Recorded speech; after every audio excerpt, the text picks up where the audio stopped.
Hello everyone, কেমন আছো তোমরা সবাই? আমি প্রিয়া আর আমার চ্যানেল প্রিশাইনে তোমাদেরকে অনেক অনেক ওয়েলকাম। আজকে এটা আমার ফার্স্ট ভিডিও। আর মর্নিংটা দেখো কত সুন্দর, মেঘলা একটা ওয়েদার। আর মর্নিংটা না আমি একটু ধীর স্থিরভাবে স্টার্ট করি।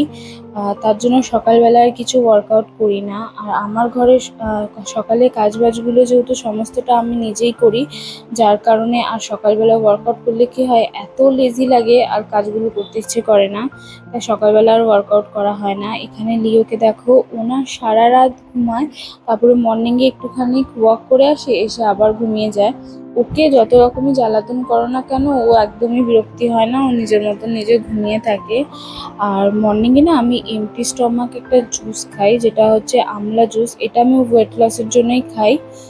আর এটা না স্কিন আর হেয়ারের জন্য খুব ভালো। আর আমি ডেলি আমলা জুস খাই না, ডেলি অন্যরকম কিছু না কিছু জুস খাই।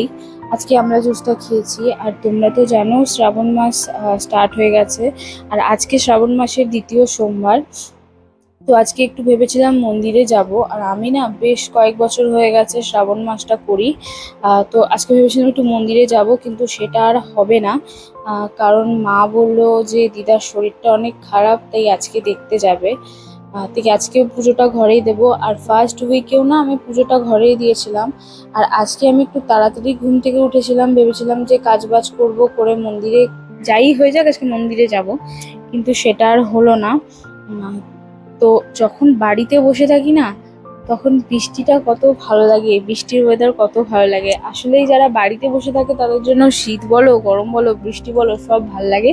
কিন্তু যখন বাইরে যেতে হয় তখন আর ভালো লাগে না, কারণ এই এক্ষুনি বৃষ্টি, আবার কিছুক্ষণ পরে রোদ। তো যাই হোক, আমি হচ্ছে, চলো তোমাদেরকে দেখাই আমার ছোট্ট একটা বাগান, যেটা ব্যালকনিতে আছে। আর এখানে যতগুলো গাছ দেখছো না, সবকটা ফুলের গাছ। আর আমি এই গাছগুলো লাগিয়েছিলাম যে এতে ডেলি কিছু না কিছু ফুল হবে, আর আমি ঠাকুরের কাছে পুজো করব। আর এই গাছগুলো দেখো দেখতে ছোট, কিন্তু ডেলি কিছু না কিছু ফুল হয়ই। আর এখানে আমি স্নান করে চলে এসেছি। আর দেখো আমি আমি না মানে মর্নিং টাইমে বেশি স্কিনে কিছু লাগাই না, ইউজ করি না, খালি ময়শ্চারাইজার লাগাই ব্যাস। আর আজকে যেহেতু বাইরে যাব, সেই জন্য সানস্ক্রিনটাও ইউজ করেছি। আর তোমরা দেখো আমি যেভাবে ময়শ্চারাইজারটা ইউজ করছি না, দেখে লাগছে কি আমি স্কিনকে টর্চার করছি, কিন্তু এরকমটা না। আমি জানি না কেন ময়শ্চারাইজার লাগানোর সময় আমার মানে ফেসিয়াল এক্সপ্রেশনই এরকম হয়ে যায় যে কি না কি মনে হয় যুদ্ধ করছি।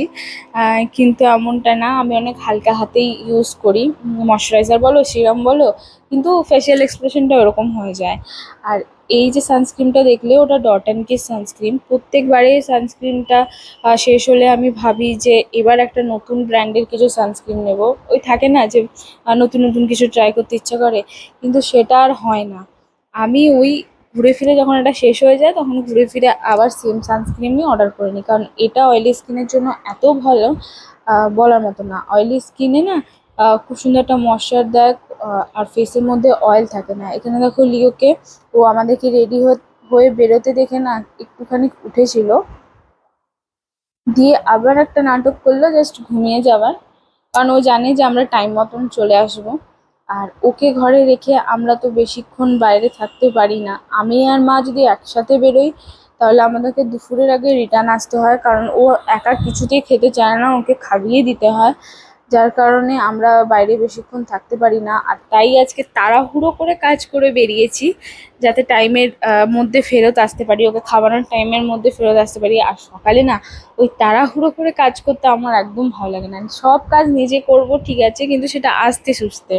আর আমরা টোটো করে বেরিয়ে গেছি, একটু মার্কেটে যাব, সেখান থেকে ফ্রুটস নেব, নিয়ে তারপরে যাব দিদার বাড়িতে। আর এখানে দেখো ফার্স্টেই আমার হাতে ফলের রাজা আম এসছিল।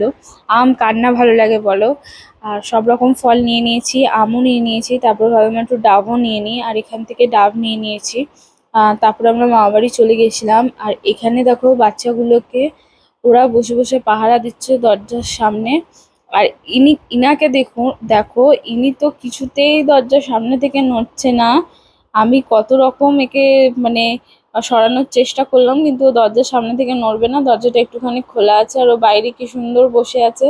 আর দিদাকে কখন থেকে ডাকাডাকি করছি, দিদার তো কোনো সাড়া শব্দই নেই। তারপর আমার মামা আসলো, তারপরে দিদাও চলে এসছে। তারপর দিদার মুখে শুনতে পেলাম সে নাকি পেছন দিকে কাজ করছিল। আর আমার দিদা এমন একটা মানুষ না, তার যতই শরীর খারাপ হোক তাও সে কাজ করবে। আর আমি দিদার সাথে বসে গল্প করি। তোমরা আমার চ্যানেলটিকে সাবস্ক্রাইব করে দাও।